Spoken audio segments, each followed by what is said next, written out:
بار election یہ بہت بڑا مافیا بنتا جا رہا ہے روز بروز. یہ صرف تحصیل لیول پہ بار کا صدر بننے کے لیے اور بار کا جنرل سیکٹری بننے کے لیے کروڑوں روپے خرچ کیے جاتے ہیں. یہ کروڑوں روپے کیوں خرچ کیے جاتے ہیں؟ کہ بار کا صدر بننے کے لیے یا بار کا جنرل سیکٹری بننے کے لیے. اب سوچنے کی بات یہ ہے کہ یہ بار کا صدر اور جنرل سیکٹری 1 سال کے لیے منتخب ہوتا ہے اور خرچہ کتنا؟ کروڑوں روپے. اب سال میں ان میں چھٹیاں بھی آتی ہیں، اتوار بھی آتے ہیں، تو چند مہینوں میں یا چند دنوں میں انہوں نے وہ اپنا کروڑوں روپے بھی پورے کرنے ہوتے ہیں اور اپنا منافع بھی کمانا ہوتا ہے. تو یہ کیا ہے یہ سارا نظام؟ اور یہاں یہ ایک بہت بڑا مافیا ہے. جو ایک غریب وکیل ہے وہ کبھی زندگی میں بھی صدر بار یا جنرل سیکرٹری نہیں بن سکتا. ان کے لیے بننے کے لیے بندے کے پاس کروڑوں روپے ہوں. یہ وکلاء کے ووٹ خریدے جاتے ہیں اور جو ان کو دعوتیں ایک ایک دعوت دی جاتی ہے، دعوتوں میں لاکھوں روپے خرچ ہوتے ہیں. تو یہ جو لوگ بار کے ممبر ہیں، جو بار کے بڑے ہیں، ان کو بیٹھ کے سوچنا چاہیے کہ یہ جو اتنا ظلم ہو رہا ہے یہ کیوں ہو رہا ہے. کیا ہم اس کو کنٹرول نہیں کر سکتے؟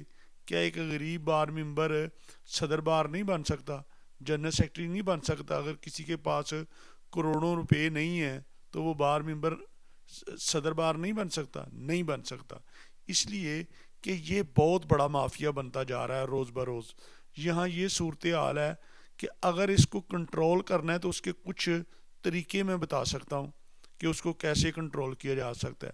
اس کو کنٹرول کرنے کے لیے صرف بار کے وہ لوگوں کو ووٹ ڈالنے کی اجازت ہو، ان وکلاء کو جو پریکٹس کر رہے ہیں، جو ڈیلی عدالت میں آتے ہیں اور جن کے پاس ڈیلی کیس ہوتے ہیں. ہاں، ایسے بھی بار ممبر ہیں جو ہیں اسکول ماسٹر، مگر سال میں وہ اپنا خرچہ بنانے کے لیے صدر بار اور جنرل سیکرٹری سے یا معاشرے میں اس کارڈ کو استعمال کرنے کے لیے ووٹ ڈالنے کے لیے آ جاتے ہیں. اب یہ جو کروڑوں روپے کا خرچہ ہوتا ہے اس کو بچایا جا سکتا ہے کہ صرف وہ لوگ ووٹ ڈالیں جو تقریباً سال میں ان کی تعداد مقرر کی جائے کہ جتنے اتنے کیس کوئی وکیل لڑے تو اس کو ووٹ ڈالنے کا حق ہو. یہ نہیں کہ لوگوں نے اپنی بیگموں کے گھروں میں ووٹ بنائے ہوئے ہیں، وہ ان کے لائسنس بنا لیے ہیں پرانے زمانے کے، اب وہ سال بعد ووٹ ڈالنے کے لیے آ جاتے ہیں اور اچھا خاصا پیسہ استعمال ہوتا ہے. میں صرف آپ کو ایک کلو بتا رہا ہوں، مگر آپ لوگ وکیل حضرات ہو، آپ نے تو لوگوں کو مشورے دینے ہیں. ہم آپ لوگوں کو مشورے دے رہے ہیں کہ خدا را انصاف پہلے ہی پاکستان میں نہیں ہے. دوسرا، آپ بار ممبر بن کے، بار کے صدر جنرل سیکرٹری بن کے یہ ججوں پہ دباؤ ڈال کے اپنے حق میں فیصلے کرواتے ہو اور قانون کا قتل کرتے ہو. اور جب آپ کی بات نہ مانی جائے تو آپ ہڑتال کا کہہ دیتے ہو جی آج ہڑتال ہے. اب ہڑتال، ایک دن ہڑتال ہو جائے تو ایک تحصیل میں کتنا نقصان ہوتا ہے لوگوں کا؟ یہ سارا کا سارا نقصان وہ سائلین کا ہوتا ہے. ایک ایک کیس سالہ سال چل رہے ہیں. کیوں چل رہے ہیں؟ صرف اور صرف اسی وجہ سے.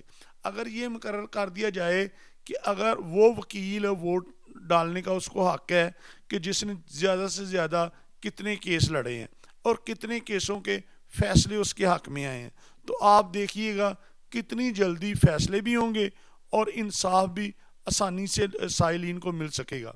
اور جو خالصتاً جو بار کے ممبر ہیں وہ ووٹ ڈال سکیں گے.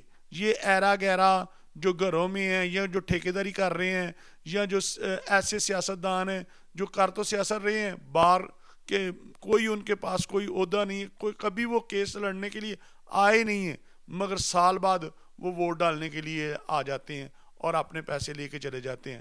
اس بارے میں آپ اور وکلاء اکرام اور بڑے بڑے جو پاکستان کے وکلاء ہیں وہ سوچیں کہ یار یہ جو غریب وکیل ہے وہ بھی کبھی جنرل سیکٹری بن سکتا ہے کہ نہیں بن سکتا؟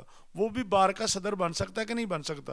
کہ وہی بن سکتا ہے جس کے پاس کروڑوں روپے ہیں یا جس کے اوپر کروڑوں روپے انویسٹ کیے جا رہے ہیں کہ وہ کل کو وہ جو لوگ انویسٹ کرتے ہیں وہ مفت میں نہیں انویسٹ کرتے، وہ اس لیے انویسٹ کرتے ہیں کہ کل کو انہوں نے اس صدر بار سے نجائز کام کروانے ہوتے ہیں، اس جنرل سیکرٹری سے نجائز کام کروانے ہوتے ہیں، اس لیے وہ کروڑوں روپے آپ پہ انویسٹ کر رہے ہوتے ہیں۔ تو اس طریقے کو بدلا جائے، جب تک آپ بدلیں گے نہیں پاکستان میں غریب آدمی انصاف نہیں لے سکے گا۔